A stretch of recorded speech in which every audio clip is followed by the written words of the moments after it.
গাদারে যদি কন্ট্রোল করা না লাগে তাইলে কিন্তু নিষেধ একজনে হয় জিংলা মানে হচ্ছে বাঁশের কনসিস্টেন্সি বা যাই হোক বাজি গাছের টইয়া দিয়ে হিটলে গাদা সামনের দিয়ে আনে মানে কাম করার লাই গাদা কিন্তু চেষ্টা করে।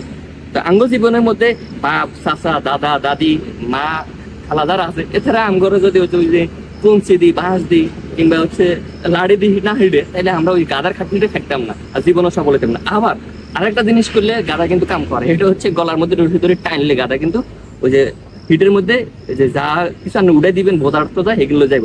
তো সেটা কে করবে আপনাদের রশি ধরে টানানো লাগে, যেটা করতে হবে সেটা করবে আপনার বউ। তো যদি জীবনে সফল হইতে হন গাদার মতো খাটনি খাটানো লাগবো। আবার ওই যে হিসেব যে কেউ একজন কমসি দি বা এই যে জিংলে দি হিডন লাগবো আর হচ্ছে কেউ রশি ধরে টানতে হবে, তাহলে কিন্তু জীবনে মানে সাকসেস হইবেন।